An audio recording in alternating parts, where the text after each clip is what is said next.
Okay, you can start the presentation.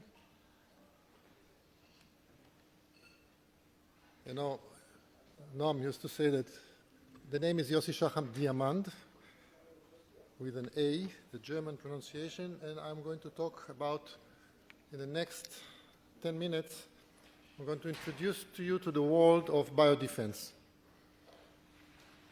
I'm from the Reichman University, from the Scojen Institute for Synthetic Biology, which is a new institute taking care of synthetic biology, and I hope in the next, great, I've 76 minutes to talk. You have to change it. Okay. I only prepared for 10 minutes. Now, just to start to introduce you, biodefense is a name. And in Hebrew, we say lehagen. In Hebrew, people always think that we are French. Totally different word. In other languages, people just use, in Japanese, people say only biodefense, or biodefenso. Chinese, they use the same kanji, but different pronunciation. But the last line is, when we talk about biodefense, we also talk about what we call national security, because if a nation is secured, it's the defense itself. So I'm talking about biodefense, but you have to understand that there's another level which is called national security, which is also important for this issue. So there are two definitions to biodefense. One is defense against biological threats. However, we also look at the use of biological tools for unmet needs, which means not necessarily for detecting biological issues. We can use biology to detect explosives. We can use biology to detect people, presence, other features. So biodefense has a dual meaning, and I mean to them both. What's our message? Biodefense is a challenge. It's a complicated issue, and I'm going to talk to you a little bit about it. But the main rule is you always want to be one step ahead of the threat. So in order to do it, you need to look at what's available today and what will be available in the next 5 to 10 years.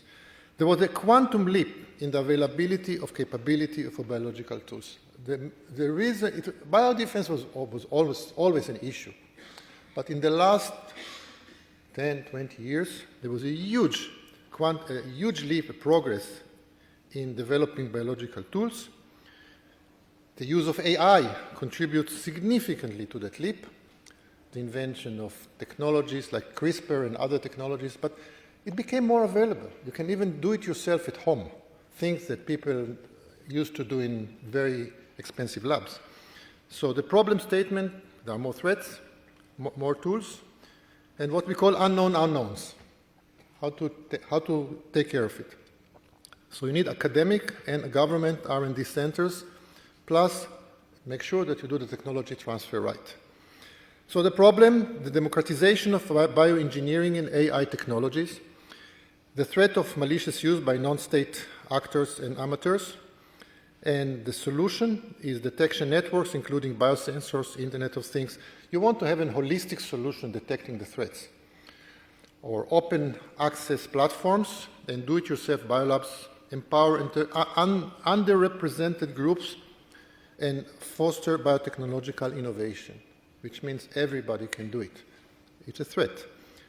Solutions, more regulation, developing tagging techniques, barcoding. You want to make sure that there is some control on the source materials, on the development of them, to follow them, post-factum research. You need to know the threat. If you want to read more, take a look at this report by the DoD for 2023. Wonderful report.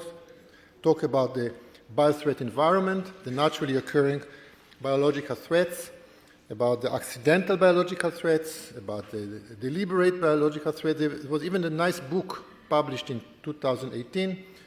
If you need to read more, you can come to me. I have a whole lot of library of publications. So this issue is on the open, and it's an issue, and the problem becomes more and more severe.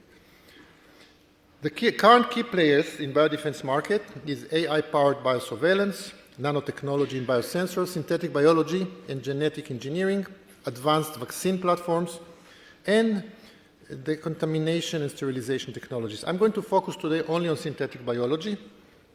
Now, this talk is about biodefense. We focus on biodefense, using biotechnologies to protect and defend, and using technologies to defend against hazardous biotechnologies. Solution, or one issue, I'm sure that many of you never heard about this term. Some of you know this term. I'm going to talk about synthetic biology very shortly, but you have to understand this term. Synthetic biology, it's a new paradigm. You can engineer life the way you engineer a radio, the way you engineer a car.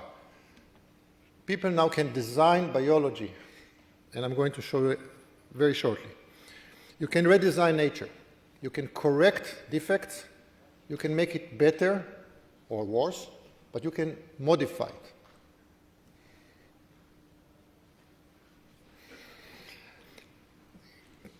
You create novel systems. In 1 minute, what is synthetic biology? Is combining engineering principle with existing biotechnology techniques.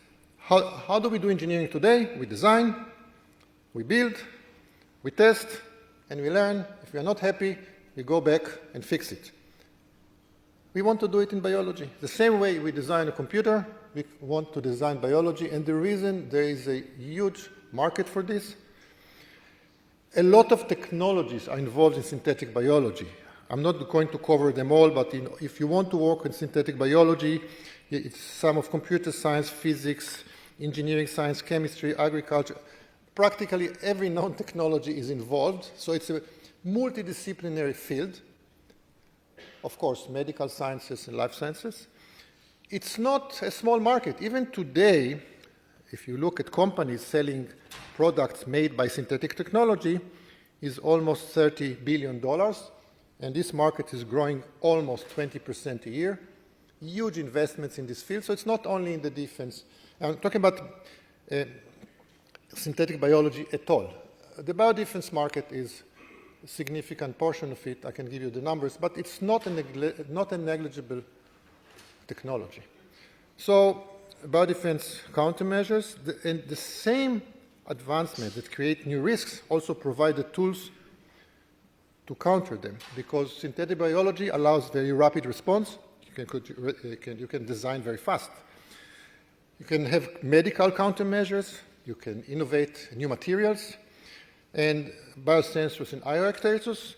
And the other issue is biomanufacturing. For if you want to have an independent manufacturing base in Israel or any other country, you can switch to synthetic biology. And Professor Farron Isaacs from Yale in Thursday will give a talk, and he's doing fantastic things. You can have spiders making polymers for you, so you don't need to use other resources. You can have nature making materials for you on demand.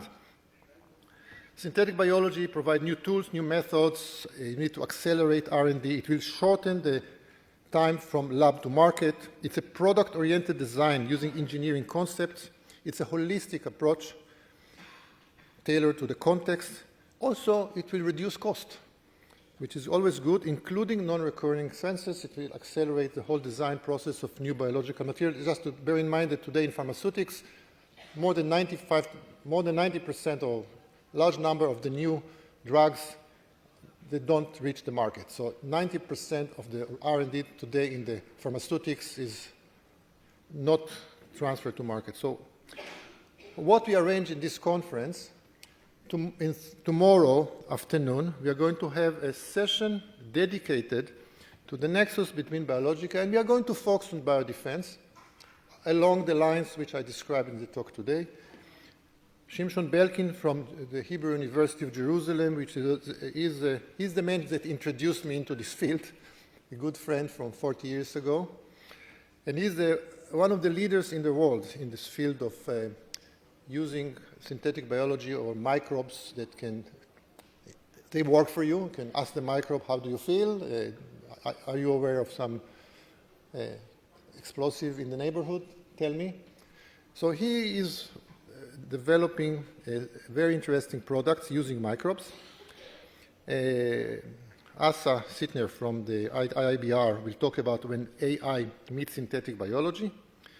I'm not going through over the whole slide, but I've added, but he can take an unknown material and tell you this is a toxic material without even knowing what is the chemistry. In the past, biology was an observation science. In the present, we build components. In the future, we'll do synthetic biology parts.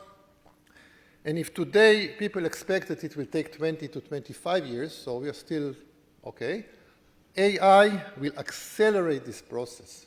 AI, the use of AI will shorten the time of synthetic biology products. It will be available in, I mean, I asked Claude, the AI agent, he told me 5 to 10 years, but it makes sense. Our friends from Elbit will present their new solutions, so it's going to be an exciting session tomorrow. And this is what Farron Isaacs is going to present. I'm not going to talk about the whole slide, but he's going to talk like how to design Kevlar. You can, instead of Kevlar, which is a material which is needed for biodefense. So I would like to thank everybody in my institute, all my friends here from the institute, and Scott and Jennifer Tobin, and Liat, and Shimshon, and all the rest. And all I can say that synthetic biology is like normal biology, but cooler, and this is the future, and biodefense will depend on it. Thank you.